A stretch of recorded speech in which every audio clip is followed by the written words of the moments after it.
What if time isn't what we think it is? In this episode, I want to reflect on the notion of time itself as it relates to our lived experience. But before we actually explore time in detail, I want to elaborate a bit on what I mean by lived experience.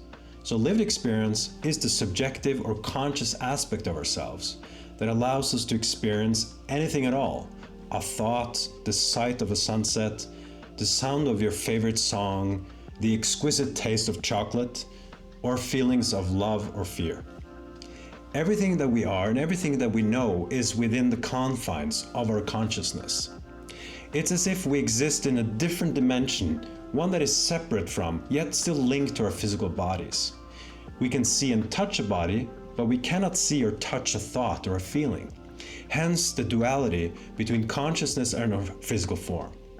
Now, I know there are a lot of ongoing debates on the relationship between mind and matter, whether mind is the source of matter or matter the source of mind, or whether they're intimately linked as one, like two sides of a coin. But anyway, we're not going to spend too much time on that topic today. Now let's get back to the future, or time. We often think of time as being linear. There's the past, what has already happened. There's the current present moment, which is when we experience and also when we actually engage with something. We cannot engage the past now, and we cannot engage the future now. The future, per our definition and understanding, is that which has not yet happened. It is to happen in the future. We always have to wait for the future. That is, as long as there is consciousness or conscious experience. Now imagine the universe without any observers. No consciousness, no lived experience. What meaning does the past, present, and the future have then? I would argue that it has no meaning. In fact, I'll just go straight to my working conclusion, which is that there is no time if no one is there to track time.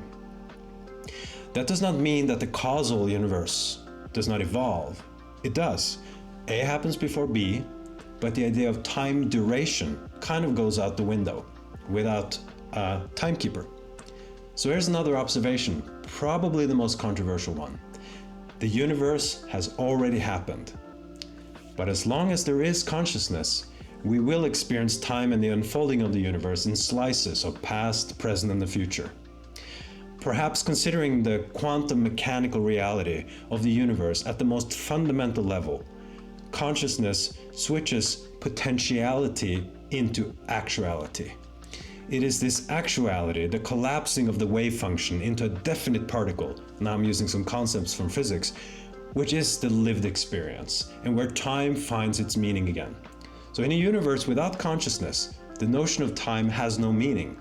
And if that's the case, the beginning and the end of the universe unfolds within a domain where time has no relevance. Perhaps at the most fundamental level of the universe, time and space, force and matter are all transcended. In other words, there is only potential time and space or force and matter. However, when there is consciousness, time is ticking, and the evolution of the universe is unfolding in front of our eyes. This is lived experience, and it is within this domain where we exist. So do not worry, the universe for us will still unfold in time. We still have a role to play in this evolutionary process, and we can still enjoy our chocolate. I would love to get your thoughts on time and consciousness. Do you see things differently, or do you have something to add to what I just shared? Are there some other topics that you would like to explore in the future? Let me know in the comment section below.